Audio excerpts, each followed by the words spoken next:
नमस्कार मंडळी, राम राम, जय महाराष्ट्र. स्वागत आहे तुम्हा सर्वांचं अजून एका नवीन व्हिडिओ मध्ये. मी तुमचा लाडका ओमकार घेऊन आलोय अजून एक नवीन व्हिडिओ तुमच्यासाठी. तर खूप महिने झाले मी आता व्हिडिओच नाही बनवले. लास्ट व्हिडिओ माझा बनवला होता मी जानेवारी मध्ये, नंतर कुठे फिरणं झालंच नाही. तर मी व्हिडिओ काय बनवू विचार केला. आता व्हिडिओ पोस्ट नाही केले तर अकाउंट असंच खाली पडून राहील. तर बसून मी आठवायचा प्रयत्न केला की अंधेरीमध्ये जिथे मी राहतो तिथे जवळपास अशी कुठली जागा आहे का जी खूप लोकांना माहिती नसेल, जी माझ्या व्हिडिओच्या मार्फत तुम्हाला माहिती पडेल आणि जिकडे तुम्ही जाऊन एन्जॉय करू शकता किंवा आपल्या सुट्टीच्या दिवशी फिरायला जाऊ शकता फॅमिली सोबत. तुम्हाला जुहू एरिया माहितीच असेल सर्वांना, बरोबर? तर जुहू मध्ये इस्कॉन टेम्पल आहे, तर ते पण फेमस आहे, ते सुद्धा खूप लोकांना माहिती आहे. पण त्या इस्कॉन टेम्पलच्या समोरच एक मंदिर आहे. ते मंदिर 7 माळ्याचं आहे.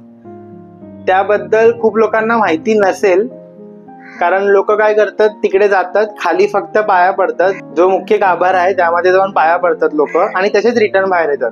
पण खूप लोकांना हे नाही माहिती आहे की वरती 7 माळे आहेत, त्यामध्ये सुद्धा देवांचे दर्शन तुम्ही घेऊ शकता. तर तुम्हाला दर्शन घ्यायचे आहेत तर चला माझ्यासोबत. तर सर्वप्रथम आता आपण दर्शन घेऊया जुहू मध्ये स्थित असलेल्या इस्कॉन टेम्पलचं. चला आत प्रवेश करू.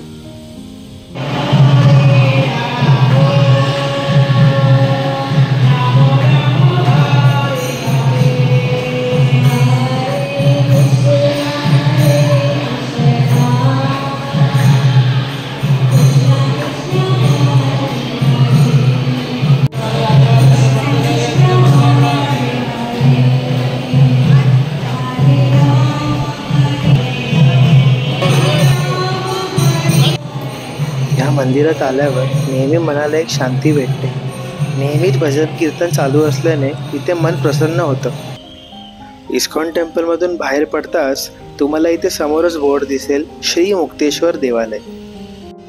मंदिराचा प्रवेशद्वार बघा, 2 हत्तींच्या मध्ये घंटीचा आकार दिलेला आहे. तर चला आता आत जाऊया.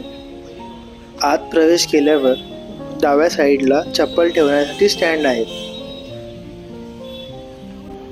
आत आल्यावर देव आणि देवांच्या मूर्तींनी नटलेल्या भव्य असं मंदिराचे दर्शन होते. नंदी महाराजांचं दर्शन घेऊ. चला आता मुख्य गाभाऱ्यात प्रवेश करूया.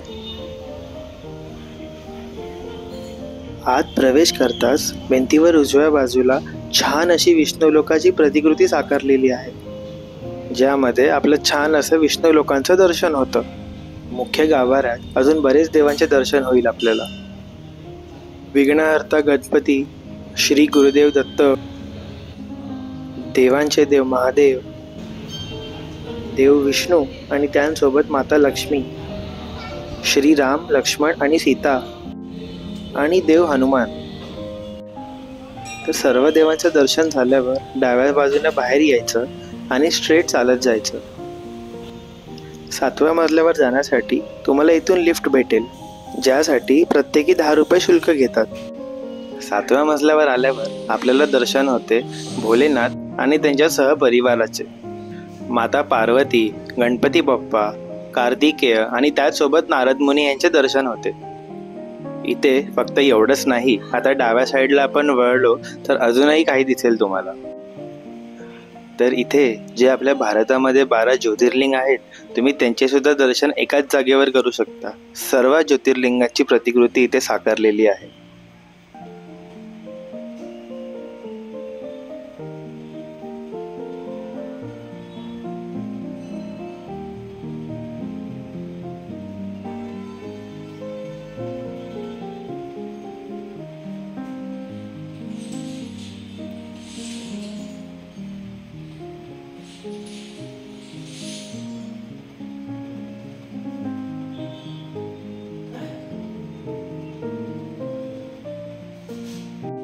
चला तर आता जाऊया 6व्या मजल्यावर.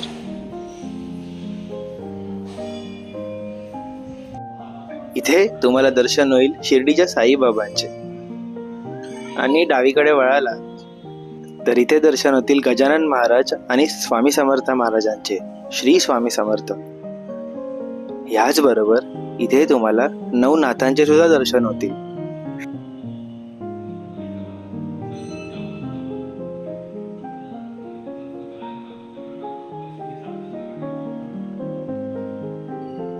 5व्या माळ्यावर आलात तर इथे तुम्हाला दर्शन होईल विठ्ठल रखुमाईचे। तर इथे डावीकडे वळलात तर आपले जेवढे संत आहेत त्या संतांचे दर्शन तुम्हाला घेता येतील।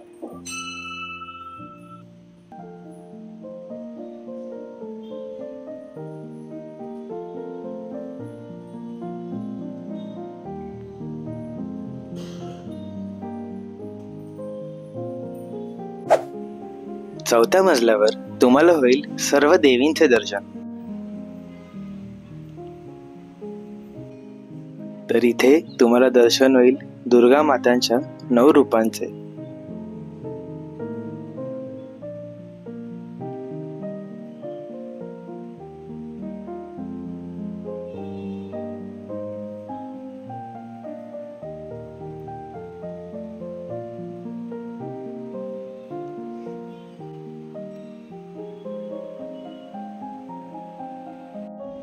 तिसऱ्या मजल्यावर तुम्हाला पाहायला मिळतील आपले विघ्नहर्ता गजानन गणपती बाप्पा।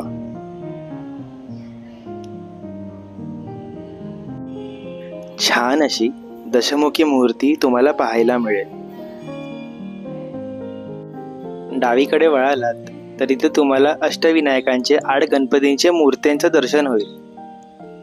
तर बघा मित्रांनो, एकाच मंदिरात तुमचे 12 ज्योतिर्लिंग, नवदुर्गा, अष्टविनायक, संतांचं दर्शन झालं आणि 9 नाथांचं सुद्धा दर्शन झालं।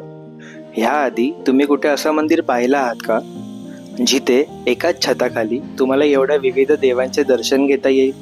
व्हिडिओ आवडत असेल तर नक्की लाईक करा आणि छान छान कमेंट करा। चला आता पुढे पाहूया।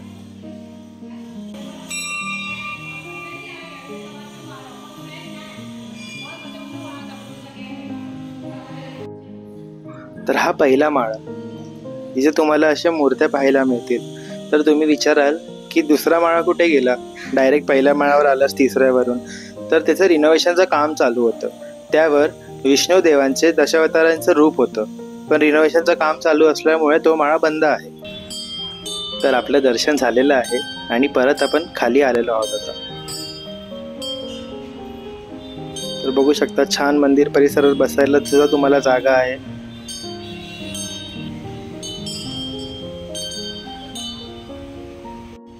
तर हे त्या मंदिराचे टायमिंग्स आहेत, तुम्ही नोट करून घ्या।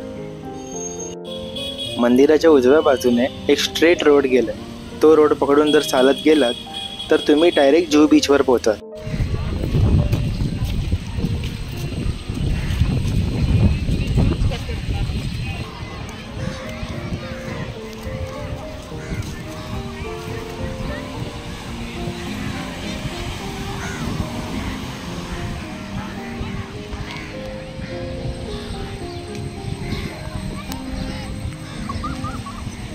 तर काय मग मंडळी, कसा वाटला व्हिडिओ?